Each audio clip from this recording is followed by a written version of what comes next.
hear me? I don't I'm really excited this evening to present our first speaker in a kind of short lecture series I'm organizing here at the AA titled Embodied Patterns. And Philip Ball is basically, this lecture series is connected to my seminar, as you know, as well, but Philip Ball is one of our most frequent references somehow in a seminar, and I would say in a kind of larger architectural culture.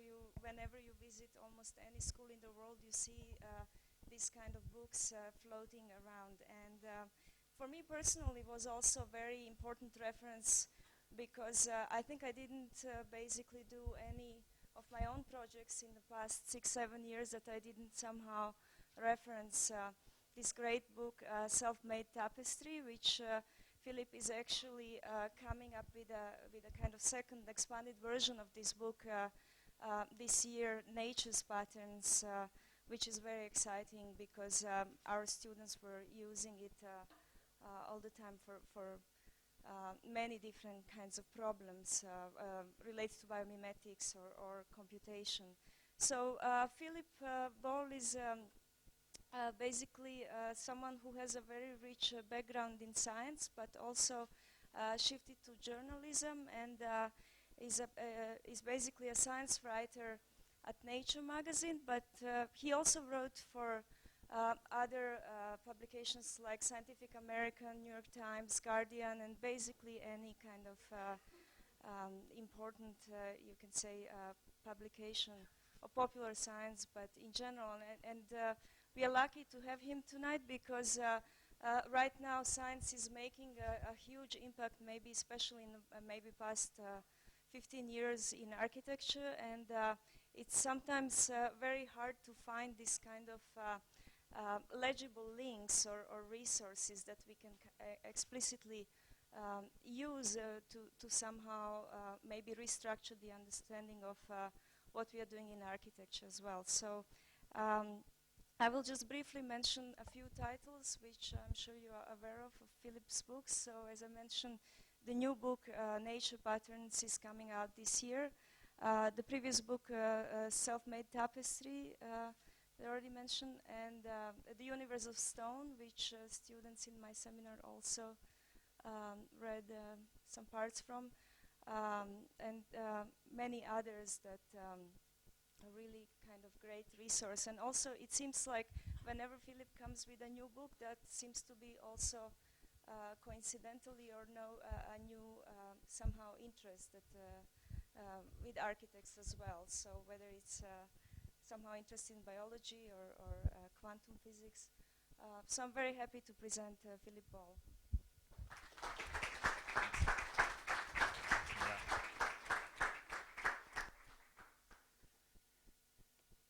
Thank you very much, Elisa, and thanks for inviting me, and thank you all for so many of you for coming. I want to start here. This is Fingal's Cave on the island of Staffa near Mull in Scotland, and it's named after the legendary Irish giant Finn McCool, whose story was brought to Scotland's west coast by early Irish settlers. Fingal's Cave has inspired several artists. I've shown at the bottom here Turner's rendition of this scene, where you can just about sort of make out the island on the edge there. And of course, Felix Mendelssohn composed a tone poem to Fingal's Cave in his Hebrides suite in 1829. But it also made an impression on Joseph Banks, the president of the Royal Society, when he sailed to Staffa in 1772 during an expedition to Iceland. Banks's poetic description explains what it is about Fingal's Cave that astonishes a scientific mind. He said, "Compared to this, what are the cathedrals or palaces built by men? Mere models or playthings, as diminutive as his works will always be when compared with those of nature. What now is the boast of the architect? Regularity, the only part in which he fancied himself to exceed his mistress, nature, is here found in her possession, and here it has been for ages undescribed." And what he was referring to was these pillars of rock around the entrance to the cave, and in particular the fact that when you look at them closely, they have more or less regular hexagonal cross-sections. And of course, this structure has a counterpart on the west coast of Ireland itself, the Giant's Causeway in County Antrim, which is actually supposedly the other side of a great land bridge that Finn McCool built between Ireland and Scotland in order to cross the Irish Sea and challenge a Scottish giant. And here again is this extraordinarily regular and geometric honeycomb structure. Now, when we make a pattern like this, it's generally through careful planning and construction, with each individual element having been cut to shape and laid in place. We have to shift material around. The message from this seems to be that making a pattern requires a patterner. But at Fingal's Cave and at the Giant's Causeway, the forces of nature have somehow conspired to produce a pattern without, we must presume, any blueprint or foresight or design. This is an example of spontaneous pattern formation. But that sort of pattern, that honeycomb structure, was perfectly familiar to scientists in the 18th century. In fact, it had been known for several millennia, ever since people began to keep bees. And they also knew that this sort of hexagonal packing can be seen in layers of identical bubbles. That is, in a kind of two-dimensional foam. And this second case looks particularly straightforward to understand, because the pattern here is guided simply by the action of surface tension in the bubble walls. Soap films have the property that they seek out the shape that minimizes their total surface area. It makes it small as possible, subject to whatever constraints they experience at the boundaries. And this principle has been used by the German architect Frey Otto in designing tent-like structures like his stadium for the Munich Olympics in the 1970s that are the most economical in materials. But when soap films intersect, like in a foam, there are rules that govern the shapes that they adopt. And those rules were first deduced at the end of the 19th century by a Belgian physicist named Joseph-Antoine Ferdinand Plateau. And he reasoned that soap films that meet at junctions will always seek out the mechanically most stable arrangement when all the forces that are acting on the films are all in balance. And he found that at the junction of three identical bubbles, or three identical soap films, there must always be these 120-degree angles.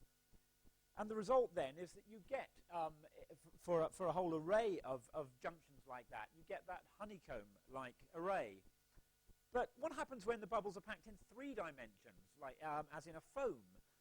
Well, there, Plateau found that when soap films meet at a vertex, there are always four of them, no more and no less, and they meet at an angle of about 109.5 degrees, which is the so-called tetrahedral angle, the angle at which lines running from the corners to the center of a tetrahedron meet. So this is the arrangement that guarantees mechanical stability in bubble walls in that case. Does a foam of many polyhedral bubbles actually satisfy those rules, though? Well, there are two factors at play here, then. These polyhedra have to satisfy Plateau's rules at the, that govern the angles of the borders and the vertices, and they also have to minimize the total surface area of soap film wall. Is there a single well-defined way to partition up space that meets those two criteria? Well, several scientists have pondered that from the 18th century onwards, and here are some of the answers that they've proposed for the shapes of cells that would satisfy this in a regular foam. The one that I've marked B here is the one that was proposed by Lord Kelvin in 1887. It's a 14-sided polyhedron made by chopping off the vertices of a regular octahedron. This doesn't actually satisfy Plateau's rules exactly, but it can be made to do so with just a little distortion. But so Kelvin said this is what a perfect foam would look like, this is what the cells would look like, but he had no mathematical proof that that was really the best solution. And in fact, when real soap films, when real foams were studied in 1946, it was found that only about 10% of the faces of these cells were four-sided, like the ones in Kelvin's cell. And in fact, none of them really resembled Kelvin's at all. Most of them were much closer to what you see in figure D there, with hexagonal and pentagonal faces. But all the same, that didn't refute Kelvin's proposal that in theory, the ideal cell shape that minimizes the surface area and stays most mechanically stable is the one in B. But in 1993, two Irish physicists, Dennis Weir and Robert Phelan, in Dublin, discovered an even more economical way to pack together polyhedral cells in an orderly manner. And this is the solution they came up with. This is the repeating unit, and it's made up of no fewer than 8 different polyhedra. 6 of them have 14 faces, 2 of them have 12 faces. Only the hexagons here are actually regular, that is, they have all equal sides and angles. So this is a very complex structure, but it turns out that it can be packed together with 0.3% less total surface area than a Kelvin foam of the same volume. And as some of you may know, this was the structure that was used for the walls of the water cube, the swimming stadium for the Beijing Olympics. Each of these cells in this structure was made from a clear plastic film that was fitted over an ornate mesh of steel struts. It doesn't look very regular here because they took a sort of oblique slice through the structure, because what the designers here were after was actually something that had this organic, slightly sort of this appearance that was somewhere between ordered and disordered. That was really what they were looking for. And I guess one has to say this is really a triumph of aesthetics rather than economy. The tiny saving in surface area that you might get by using a design like this, it really counts for nothing when you consider how complex it is to build all these struts and put them together. But let's go back just for a moment to the bee's honeycomb, because there's an interesting moral there about pattern formation. The ancient Greeks presumed that bees must have some kind of intrinsic sense of geometry to build a structure as regular as a honeycomb. And in the 18th century, the French physicist René-Antoine de Réaumur suggested that the hexagonal pattern is the one that does use the least area of wall, and therefore the least amount of wax, to divide up a given area into cells of equal size and shape. But there's more to the puzzle than that, because each of these cells, in a honeycomb hive, the honeycombs are in 2 layers that meet back to back. And so they have these end caps. And the question is, what's the most economical shape for the end cap? And de Réaumur asked the Swiss mathematician Samuel Koenig to solve that puzzle. And Koenig did it, but he had to use calculus, which was only recently devised by Isaac Newton and Gottfried Leibniz. And he found that this was the best shape, the one I've shown on the right here, and that indeed was the one that bees use. Now, it was too much for these men to suppose that somehow the bees already knew calculus before Newton. And so Bernard Fontenelle, secretary of the French Academy of Sciences, said that this must be the work of God, that the bees were blindly using the highest mathematics by divine guidance and command. So, you see, this is where a consideration of natural pattern formation tended inevitably to lead. It seemed to be the fingerprint of intelligent design. And to many 18th century scientists, that intelligence could only come from God. Now, before going any further, I should probably define what on earth I mean by a pattern in the first place. Or rather, I'm going to confess that I'm not going to try to rigorously define it at all. We notice all kinds of patterns around us, not just in space, but in time, patterns of behavior. In fact, it's sometimes said that the whole of science is really a search for patterns, regularities in the behavior of nature.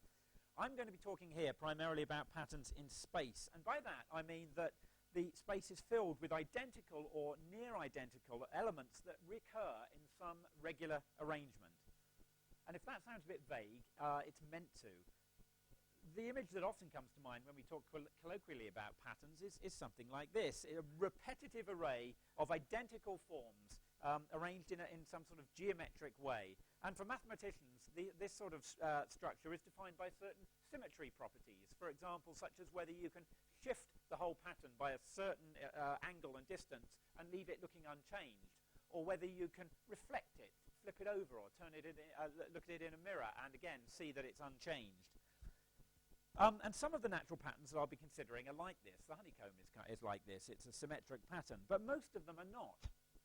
For instance, here's a familiar natural pattern, and I suspect you'd have no problem in us calling it a pattern, but it doesn't have any of the precise geometric properties of wallpaper. No two elements of this pattern are identical, and we can't manipulate it in any way without without changing the way it looks. But the key feature here is that all the pattern elements are roughly of the same type. They have roughly the same size and shape and spacing. I'm also going to be a little vague about the boundaries between pattern and form. When we talk about pattern, we tend to mean an arrangement of elements that repeats again and again. Well, does that include an object like this? What distinguishes this tree from a pattern like the zebra stripes is that one part of the system is no longer more or less equivalent to any other. There's a kind of hierarchy involved in this system of branching. But I'd suggest that the key feature we recognize here, and that allows us to think of this as some kind of pattern, is that there's some kind of organization of the component parts. There's some kind of logic to this structure. If you compare it, for example, to a truly random arrangement of elements, then I think you can see what I mean. So here's randomness. And in fact, you could make a case for pattern or form referring to any structure that is not, like this one, truly random. That's the mystery we have to explain in looking at natural pattern formation. Why isn't everything just random? Because that's what the celebrated second law of thermodynamics, which is meant to govern everything in the universe, seems to be saying, that the universe has a tendency to become ever more random. Now, actually, there's another extreme contrast to pattern states, not randomness, but uniformity. When we think of symmetry as a concept that applies to objects, we think of it as applying to something like this. But in fact, the most perfect symmetry comes from uniform systems. You can turn them, flip them, do anything to them if you ignore the boundaries, and they look identical. These seem to be two sort of opposite extremes, randomness and uniformity. But in fact, they're really different sides of the same coin. For example, if you think about a glass of water, we think of that as being a uniform medium. If we look at it closely enough that we can see the arrangement of molecules, those molecules are essentially randomly patterned. And the uniformity here comes from essentially looking at randomness from a sufficient distance, or equivalently, taking an average over the different positions that things have. So, when a uniform or a random system changes to one that has some organization or pattern, such as when water freezes to ice, we're inclined to see this as the appearance of symmetry. We're inclined to think that the structure of ice at the molecular scale on the right looks kind of more symmetric than the liquid. But actually, it has less symmetry, because in the original case, on average, every direction of space is the same. When it freezes to ice, certain directions of space are picked out as being special. And that's why scientists speak about pattern formation in nature as a process of symmetry breaking. And what's truly remarkable, and this is really the focus of what I want to talk about, is that sometimes this symmetry breaking seems to give us a kind of unexpected bonus of order. Because we can explain the molecular scale order of a crystal of ice like this simply by thinking about the ways that water molecules have to clip together in order to stick to one another. But sometimes when that happens, we don't get this, we get this. Where did that come from? The most curious thing about natural patterns, in fact, really the central consideration of their scientific study, is that they seem to come from a relatively limited palette.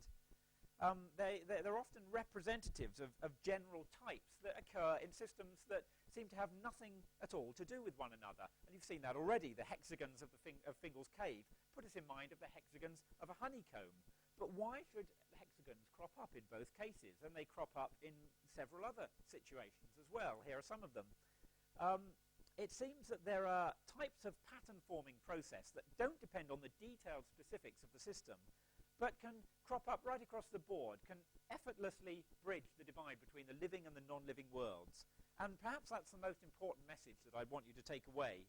that pattern formation has this universal character to it. It doesn't seem to respect any of the normal boundaries that we tend to draw between different sciences or different types of phenomena.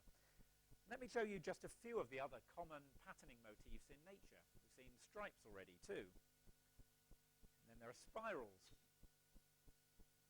and branching patterns.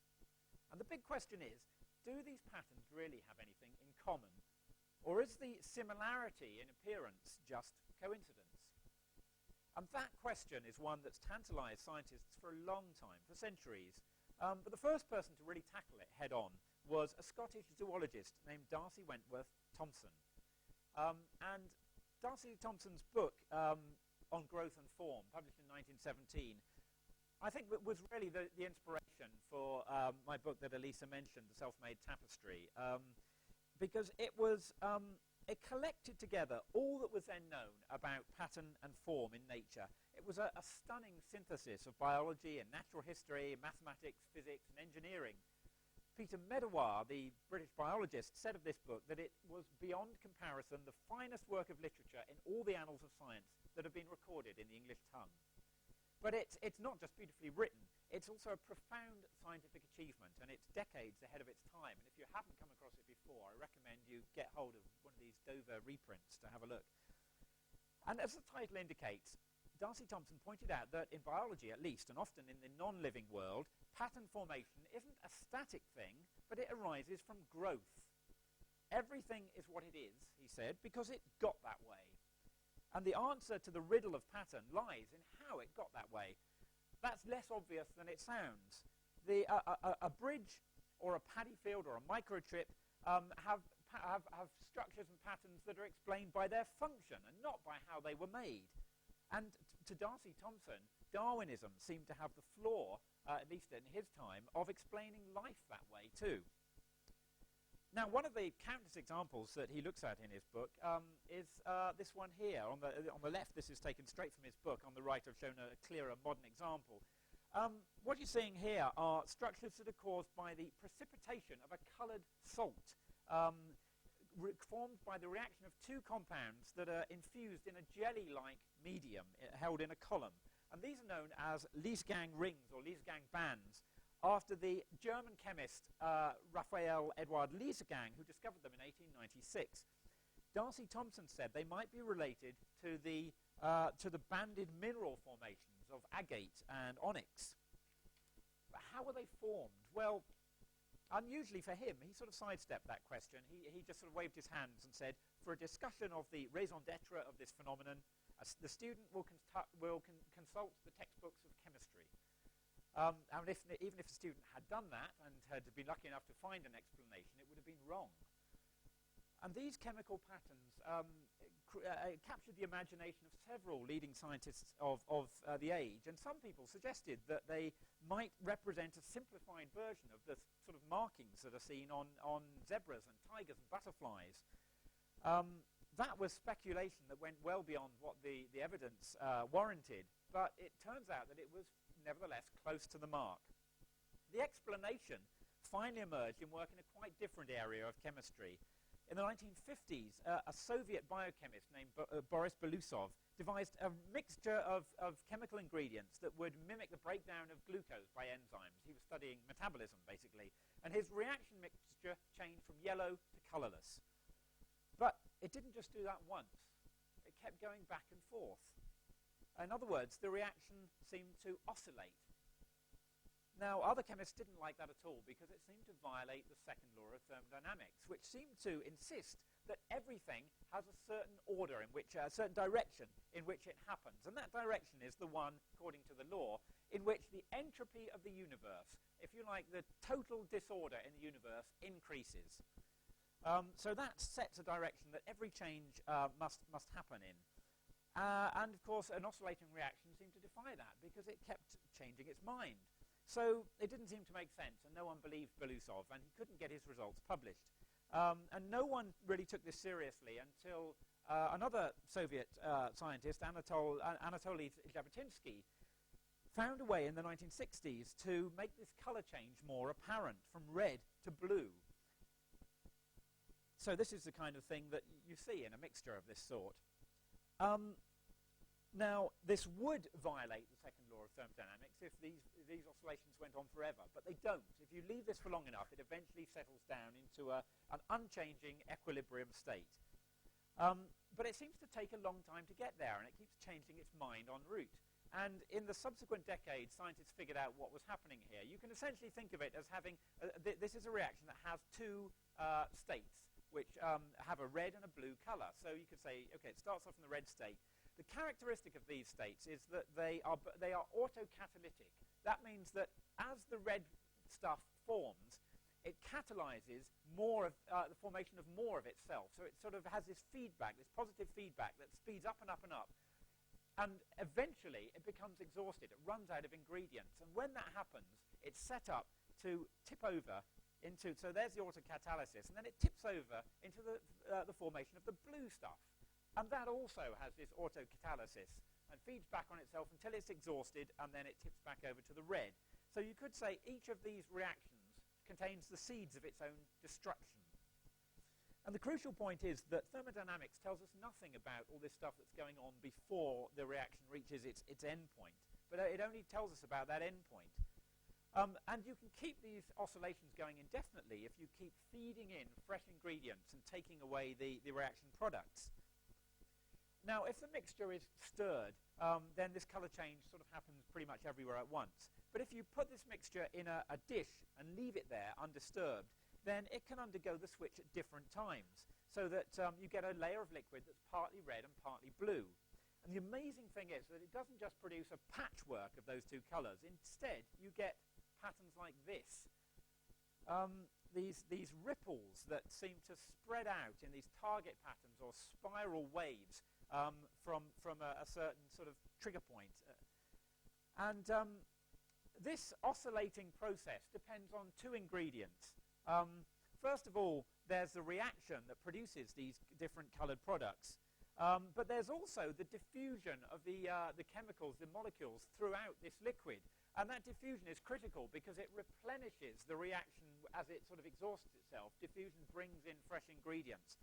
And so what happens depends on a delicate balance between the speed of reaction that consumes the ingredients and diffusion, which brings them back in. And this sort of system has become known as a reaction diffusion system. And you'll notice that that there's a balance here between opposing tendencies. And that's a common principle that you find in pattern-forming systems. And Hexagons bands that I showed earlier on are another example of a kind of reaction diffusion system.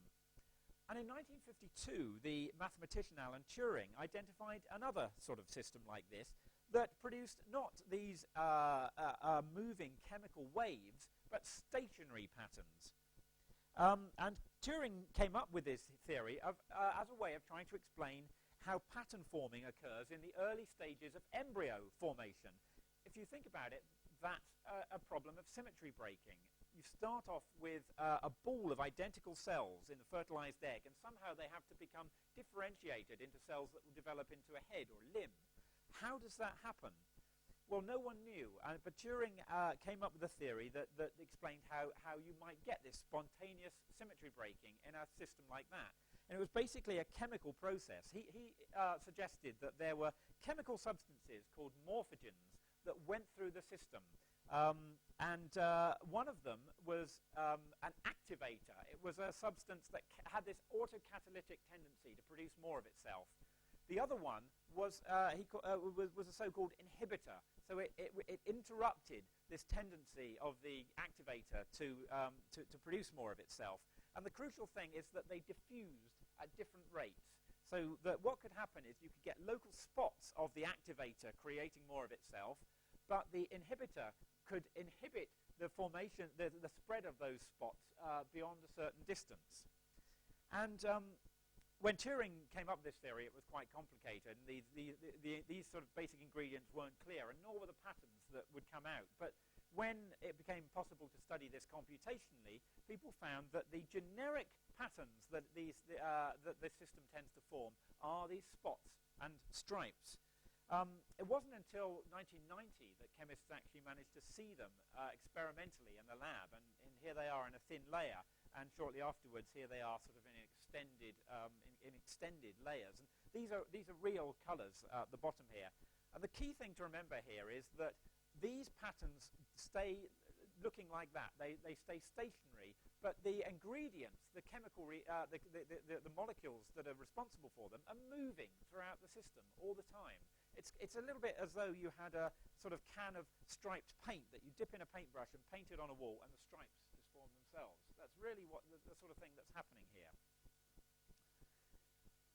Now, when you see these spots and stripes, it immediately starts us thinking about where we see them elsewhere in nature, and in particular, they put us in mind of animal markings.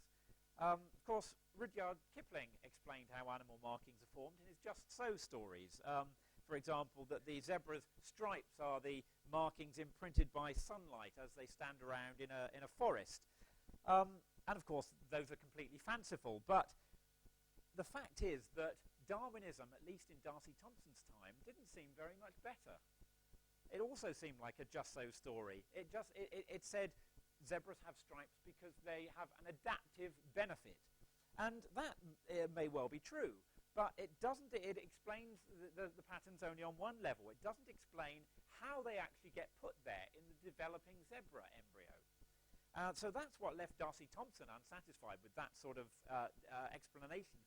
Turing's theory now seems to offer a mechanism for how these patterns might form, that perhaps there are biochemical activators and inhibitors that are diffusing through the skin during embryo growth, and that in doing so they give rise to these patterns that switch on genes that produce pigments. So that's the general idea, and it seems there are now many mathematical models that can reproduce all of these kinds of patterns using that sort of idea.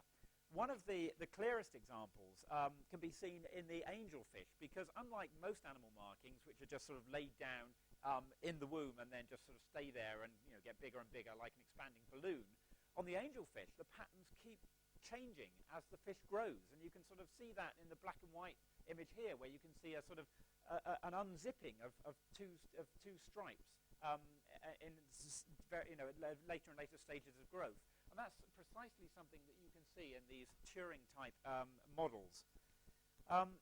It's not yet completely established that this is what's going on in many cases in biology, because people haven't identified the morphogens, the chemical agents or biochemical agents responsible. But they have done so in at least one other case, which is the formation of patterns in hair follicles in mice, at least. This seems to be a genuine case of something like a Turing-style pattern.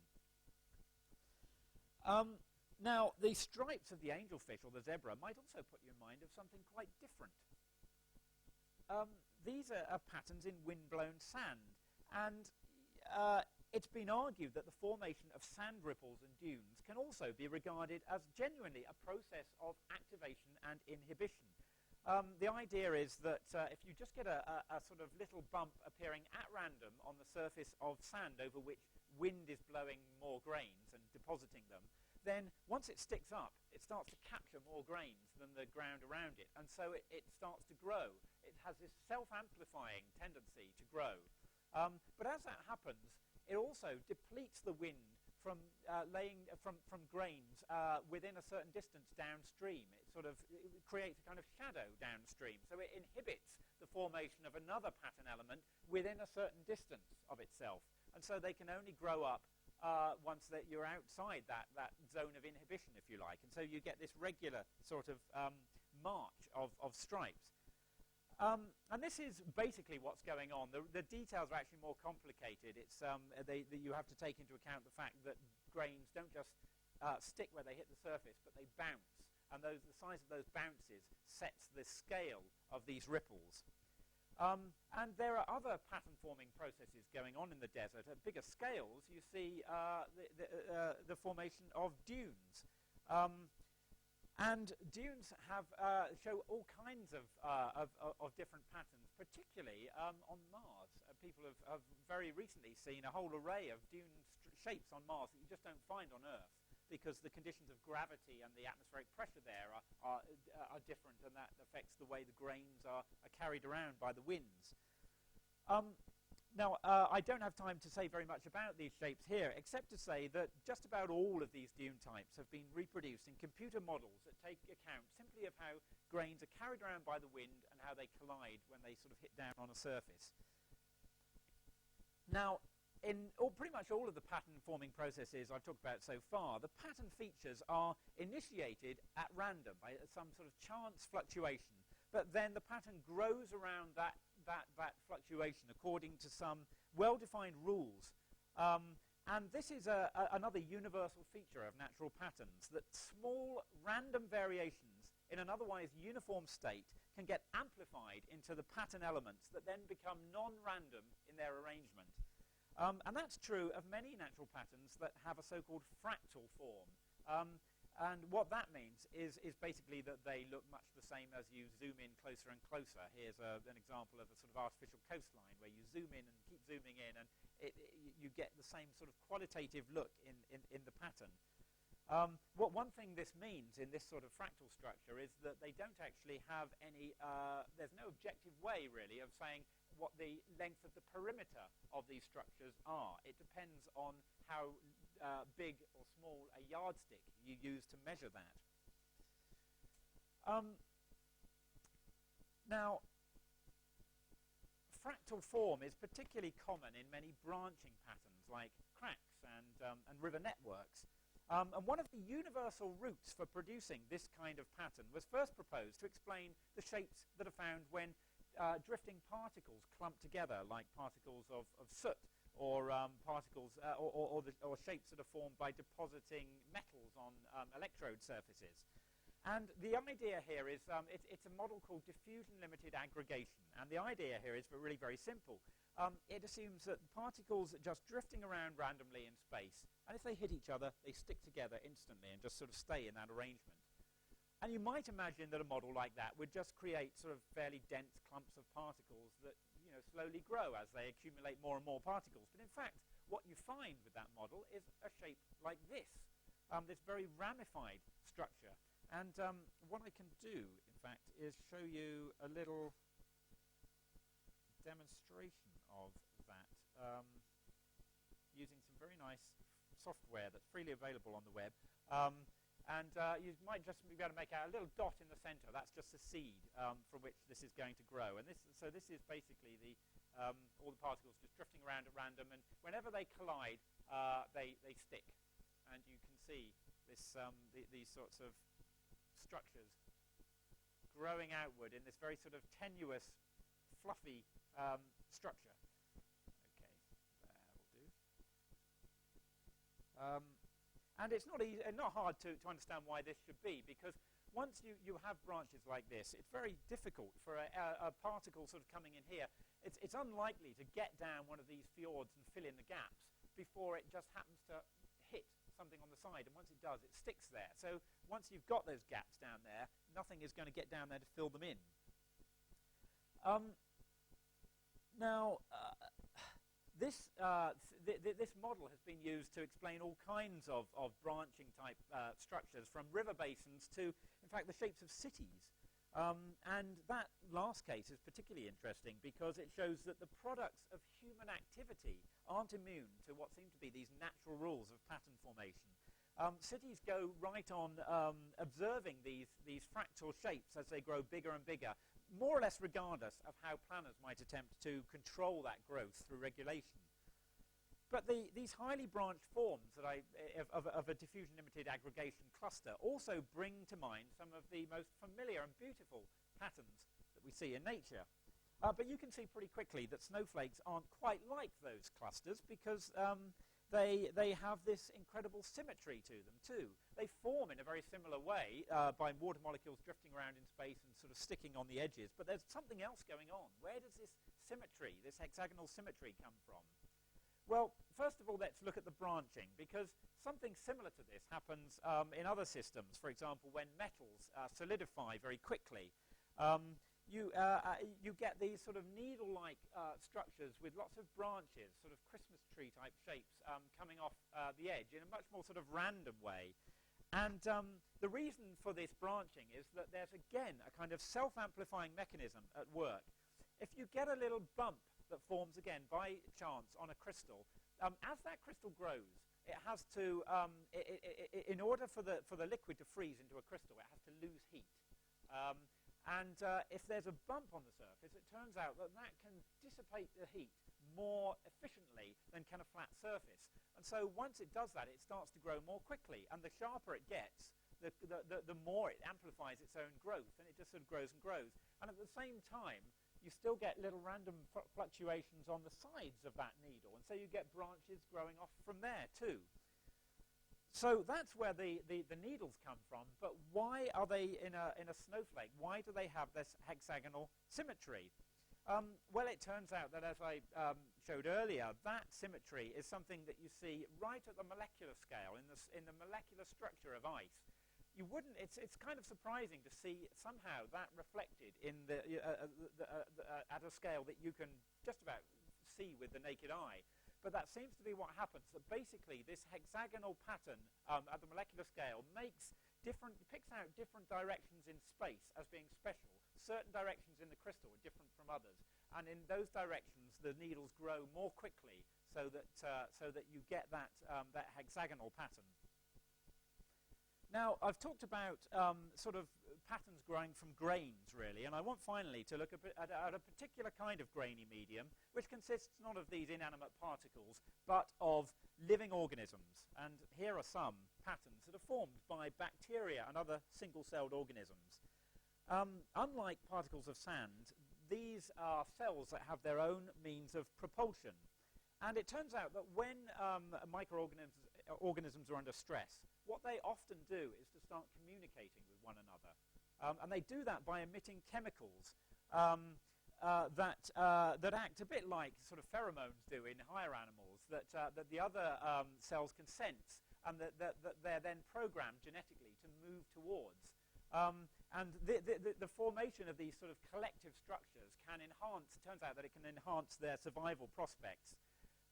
So in bacterial systems, this chemotaxis, this interaction between the particles, gives rise to this huge variety of patterns. And we can see some very striking patterns in more advanced organisms too, in fish and birds, for example. And it was long a question of how this incredible coordination is possible in big groups of animals. People were even sort of driven to wondering whether there was some sort of telepathy involved. But in the past couple of decades, it's become clear that actually you need only relatively simple rules of interaction between the individuals in these groups to get this sort of coherence. All an individual has to do is to be aware of what its immediate neighbors are doing. And if the individual has a tendency to try to align itself in orientation and in direction and speed with what its immediate neighbors are doing, that's enough to get the whole group sometimes to form these coordinated patterns. And I want to show you an example of that too, because it's such a lovely thing to see, and I think it's kind of instructive to see it happening too. Okay, here we go. This software is stuff that's freely available on the web, and it's great. There's all sorts of models that you can play with here, and it's very easy to play with. So here are the birds that are interacting by these simple sort of local rules of interaction. And once they start moving, after a while, you see this flocking behavior very sort of quickly emerge and then sort of stay there. And the nice thing about this program is that you can play around with things like how far they can see, or how much they tend to stay together, and you get all sorts of different behaviors that all look very sort of familiar to us. Okay, let's go back, because humans don't really seem to show this flocking behavior, at least in their physical motions.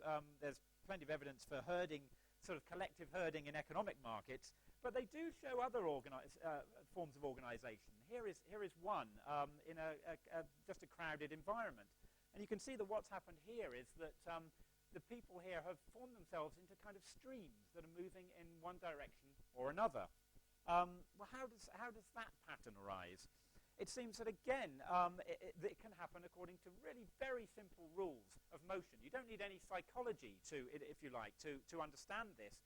And that's been shown in computer models of sort of agents that are programmed to move around space and just to avoid collisions with one another. And so the idea in these models is that a person will move towards a certain a certain destination at a given speed that they prefer, and it might be different between different individuals, but they'll slow down or change course if they're going to collide with someone else. Okay, and that's all the ingredients that go into these models. And it's sort of predicated on that's sort of modeled according to the idea that there are forces acting between people, forces of repulsion that are sort of tending to keep them apart. There aren't really forces of this sort that we can measure like there are between magnets, but we act as though there are, and you can see that on a crowded beach in the way people sort of tend to space themselves a more or less even distance apart as the beach becomes more and more crowded. Sometimes that gives rise to almost sort of crystalline order in the way people situate themselves. And this is what happens when a computer model of this sort looked at how people move down a corridor. So, obviously the reds and the blues are just moving in opposite directions. And this is what came out of the model. You can see there's this streaming behavior that just spontaneously appeared in the model. If you see this sort of thing actually simulated on computer, again, there's a sort of extraordinary sense of rightness to what you see, that in the way people are moving, and they kind of try to avoid each other. And it's all sort of what we project. We sort of tend to project intelligence onto these systems that are really just particles that attract and repel. But what's interesting is that this formation of streams is actually an intelligent sort of behavior, because it reduces the chances that you're going to collide with someone coming the other direction. So it's as though what looks like intelligence comes out of a model that certainly doesn't put any into its agents. And one interesting outcome of a model like this is what happens when people cross open spaces, open grassy spaces.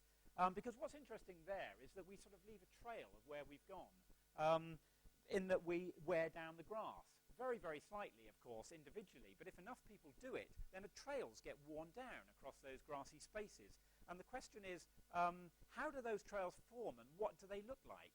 And when this sort of situation was modeled using these sorts of models that included a tendency for people to follow in a trail that someone else had worn down before, the results were really quite interesting. So the idea here was that everyone was crossing these spaces from one of the four corners to another, and every person would sort of wear down a trail a little bit, but it would grow back up if no one else sort of followed quickly in their footsteps. Initially, these were the trails that were worn down, and they're just the most direct routes between corners. But as this model went on, this pattern changed to this one. And these were the trails that tended to result and that tended to stick. And the interesting thing here is that none of them are the most direct routes between any 2 points of entry and exit. They're a sort of, if you like, a consensus decision about where people want to move that is a result of this balance between getting where you want to go most directly and tending to follow where you see other people have gone. And this is the kind of pattern that you see in reality. This is an open space at the University of Stuttgart where this work was done. And apart from the sort of linear trails around the edges, all the stuff in the middle is just spontaneously worn down by people crossing this open space. And that's where I want to leave you, because I think there's quite a nice metaphor in here in this sort of kind of patterning that might be relevant to spatial planning and design. Because it suggests that rather than trying to impose the kind of pattern or structure that we think people ought to be using, so to sort of stick linear pathways across a space like this, how much better it will be if we can use understanding of systems like this to figure out how people spontaneously want to or will use open spaces like this. Rather than trying to impose some arbitrary choice or decision about how they should. Thanks very much.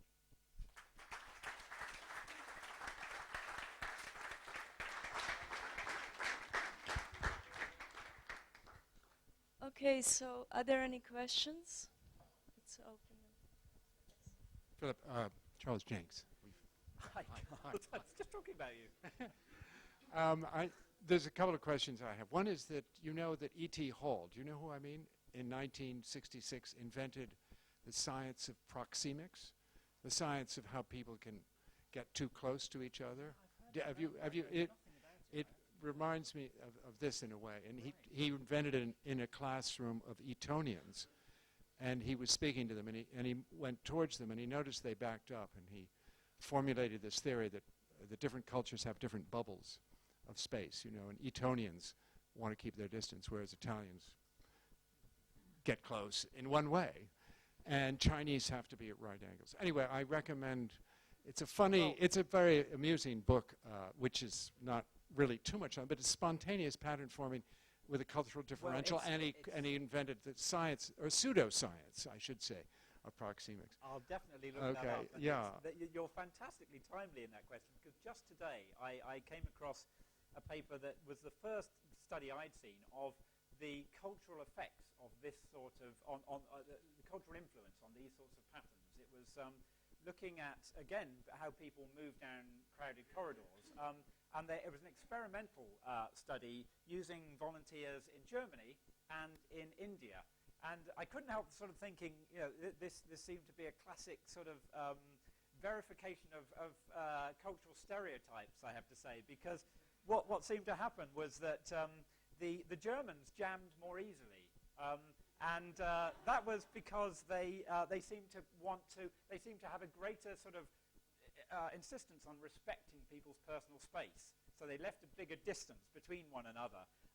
Whereas in India, that didn't really count for much, and people just sort of plowed on through, and you got a much higher crowd density that would still keep flowing than in Germany. So well, that's certainly true in India when you go in traffic, and you see how they drive much closer in all sorts of different vehicles. There's no question that there's different styles of driving behavior. I collect Lisa Gang rocks, and I have for 20 years, and fascinated by it. And I sent them to the Natural History Museum to get their explanations, and geologists. And I got 3 different explanations. Even the name was different. In the Natural History Museum here, they called it Goethite, after Goethe, naturally. And their explanation of why and how it formed were different. And of course, I've read your books and I've seen the more recent explanations. But I realized that there may be different kinds of explanations to similar-looking phenomena. I mean, that's really a big issue, isn't it? And although computers can simulate it, we don't still know a lot of the whys. We can't discriminate the whys. But I wonder if you could just... I'd love to show you these things and get your view of them, but in the Lisa Gang rock, they form these red patterns, just like the Belousov-Zhabotinsky reaction. They look exactly the same. And yet the theory, the way they explained them was through a kind of precipitation of iron filaments in a Permian desert about 270 million years ago. And they formed all over this one area in Scotland. So I don't know if you have any insight into the many interpretations of the same pattern. Do you see there's a direct parallel there between the Belousov-Zhabotinsky reaction and the Lisa Gang rock? Or is it just a fortuitous one? Well, it seems to be a kind of reaction diffusion system in the sense that what is happening as the minerals form is that the salts are diffusing and they're reacting in the sense that they're precipitating. So, it's a variant of that. That seems to more or less give the right idea, but there are still questions about exactly how that happens and how that determines the spacing of rings. It's still a bit of a mystery, actually, because the rings, I don't know if you might have sort of noticed in the examples I showed, they're not equidistant. Do they get further and further apart or closer together? I think they get further and further apart. It's very hard to explain, what law gives rise, what the law is even that describes that. 3 dimensions. But no, you're absolutely right that in general it's a huge pitfall in this sort of modeling to imagine that because you get something that looks right, you've got the right generative rules. In fact, it is very clear that quite different rules can sometimes give rise to very similar patterns. so it's very important to point out that you can't always make that leap, particularly in biological systems, and particularly in human systems. Okay. Any other question?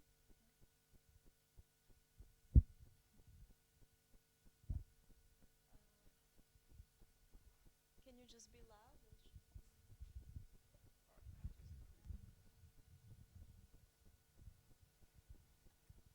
You talked about activators and inhibitors, and they seem to be different for different cases.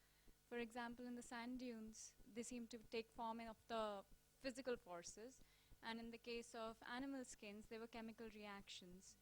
Are they always case specific, or is there a difference which could describe them better? Because even within the set of animal skins, there are a different set of patterns which occur because of the same kind of reactions. Yeah. I mean, let's go back to look at some of those if I can find them. I guess they were probably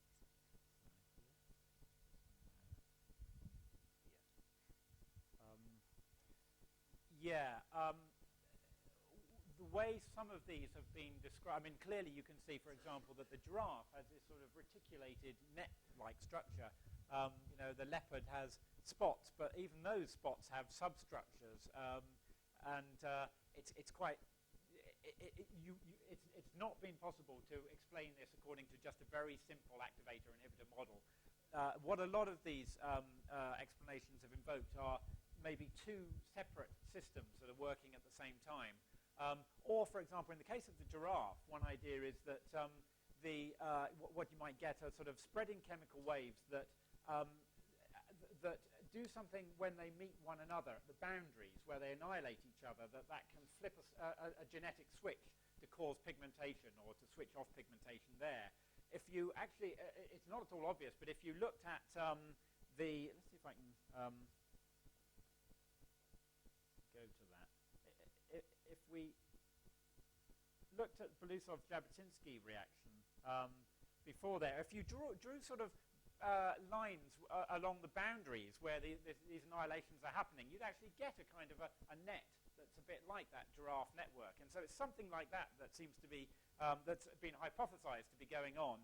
And in the case of ladybirds, it seems that it's probably important that this is taking place on a curved surface, and that gives rise to slight differences in the patterning. And what I took out here, but for the sake of time, but I sometimes talk about is butterfly patterns, which are fantastically varied.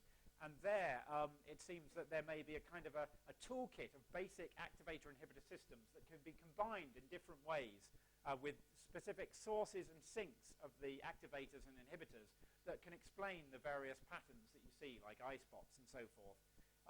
So the basic model has had to be elaborated in quite specific cases for different animal markings to get something that looks like what you see. And then you come back to this question of, are you just sort of elaborating until you find something that looks right, or are you really capturing anything that's biochemically happening? But the more general question, because you asked about sand dunes as well, and in a way that sort of illustrates that many of these processes, like this one, even go beyond the idea of it being a chemical process of some sort of reaction that's causing activation and inhibition. It's the generic process, really, of there being some ingredient or some element of the system that can amplify itself and act as an activator, and some process that somehow stops that amplification happening again too close to where it's already started, the inhibitor. So it's really as general as that, and that if you have those ingredients in some form, whether they're chemical or physical or biological, then it's likely that you'll get these sort of generic kinds of patterns forming.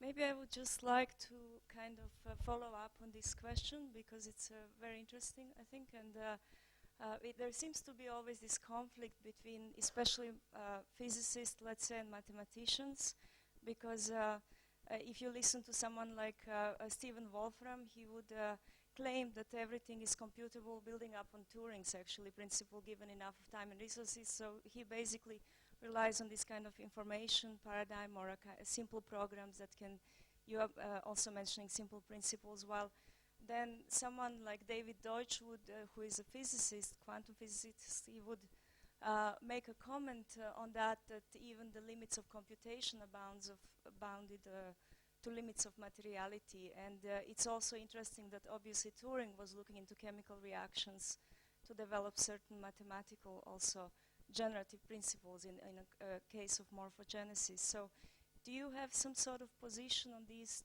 two positions in a way?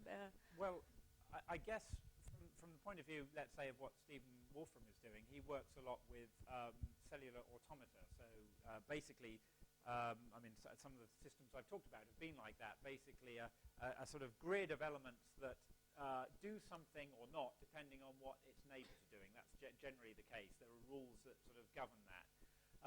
And you can often get the sort of patterns that I've talked about in models like that. You can get fantastic Belousov-Jabotinsky ring spirals and targets in a cellular automaton model that is just based on these local rules of interaction between the elements. And it sounds very different to the idea of there being these sort of diffusing morphogens that are somehow causing it. But in fact, in that case, the two systems can be seen to be kind of equivalent. They're just different descriptions of the same process, because, you know, of course, molecules are only interacting locally in the end.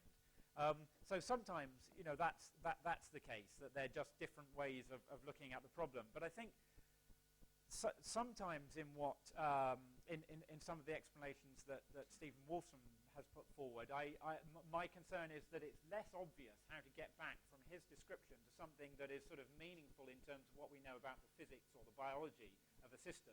You know, just because you can enumerate rules of a cellular automaton that give you something that looks this way, how does that relate to the physics of what's going on?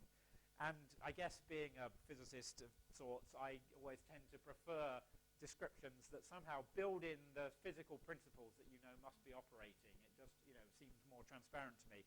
I mean, Stephen is very ingenious at somehow building the physics from the cellular automata. I think it's amazing what he's done in that regard, but it's sort of less intuitive to me. I also have that concern about, if you're familiar with the work that Stuart Kaufman has done on, often on things like the origin of life, the origin of complex forms in life.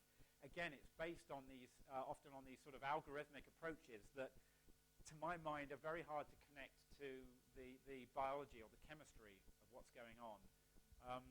But maybe that's my, you know, bias as a physicist rather than a computer scientist.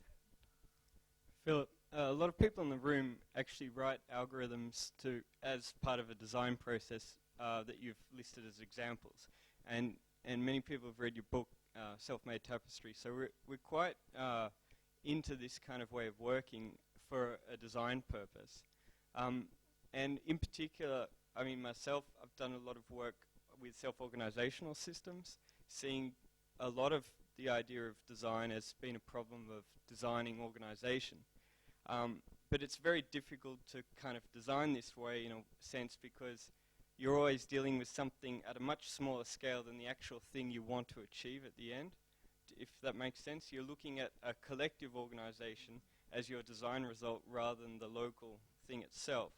So lately I've been dealing with this problem by also, the part of the problem is that while it's great that all these things share certain things in common, when you're designing a building, you kind of want some uniqueness to this. So part of the discussion we often have in the studio at the DRL, at the AA, one of the master's programs here, is also, and in my practice, is also about the character of form and what's actually being produced, and how much of that comes down to the organization based in the algorithm, and how much comes down to certain formalizing processes that we also design in the algorithm. And I think while, say, for my work, self-organization forms the basis of what I'm actually doing and where my thinking goes and the design logic, I'm also very critical of how that organization becomes materialized as form. So part of that's, say, the equivalent of the surface minimization of surface tension in soap film, you know, or calcium or limestone deposits aggregating, this kind of thing. And I was just interested to know what advice you could give for us in terms of finding design methods to deal with the character of form attached to these organizations, considering that an organization could be anything. You know, for us it's often points in space, whereas we're actually trying to produce different formal outcomes at a larger scale. So like we want to produce sand dunes, but we're writing algorithms that deal with sand. And so obviously there's certain grain sizes, certain geometries that can work for these things, but more often than not, they're too limiting. Do you have any kind of points to tip? And one thing to kind of maybe steer you a bit in this too is it's maybe a link to, say, Brian Goodwin's work, where there's an idea of formal processes happening within a morphogenetic structure as well. Well, I hope this will sort of address some of that. It sounds to me as though, you know, as designers, you're going to have some sort of endpoint in mind. And, you know, that's not to say that you have a particular structure in mind, but I guess you want to achieve a particular result. And to my mind, that makes this sort of approach sound perhaps a little bit like directed evolution, in that, you know, you have some parameters or constraints that you want to satisfy, but you want to find out sort of how to get there from the, you know, from the basic ingredients without imposing it, if you like. Does that sort of make sense? Because, you know, directed evolution is something that, well, scientists are using in all sorts of ways, from sort of searching for optimal solutions to sort of shaping materials, or designing new sort of molecules. If there is a way of getting them to replicate, then you can use this, you know, selection procedures to pick out the properties you want. So, you know, I don't know whether that's the sort of area that what you're doing intersects with, and there's quite a lot of work in different fields on that, on how to guide a system towards a particular, or to keep it within particular constraints, you know, without imposing the answer that you want, because you don't know what it is. I mean, we do use genetic algorithms for design purposes as well as for optimization purposes, but it's more a case of that when you're, say, in a 3D modeling software, that there's different kind of standards for producing geometry.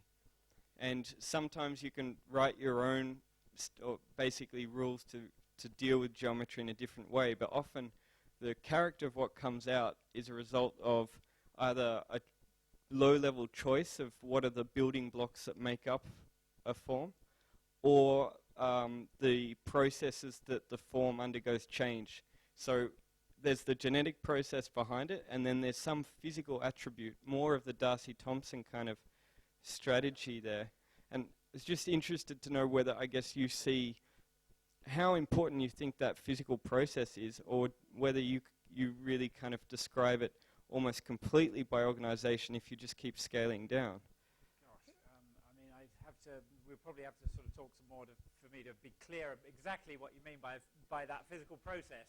I guess what I might say just generally is that, you know, faced with a question like that, a physicist's inclination would be to say, I need the phase diagram of this system. I need the space of possibilities that this system can access if I change the parameters. You know, if I, for example, with the flocking, you know, if I just change the range of interaction, or if I change the strength with which they orient each other, whatever variables you have in the system, you know, a physicist would say, I'm going to change all of them and see what generic patterns you get and where the boundaries are between them. And then you have your space of possibilities. And that can only be really tractable if you have relatively simple models that only have a few parameters, because otherwise you're very quickly into some high-dimensional space that you can't make sense of. So, you know, that's kind of my immediate response to, you just need to map out the possibilities that you have, and what it is, what are the crucial parameters that govern switches between one kind of state and another. But I have a suspicion that there's more to what you're asking that we should talk about. Yeah. Maybe one more question?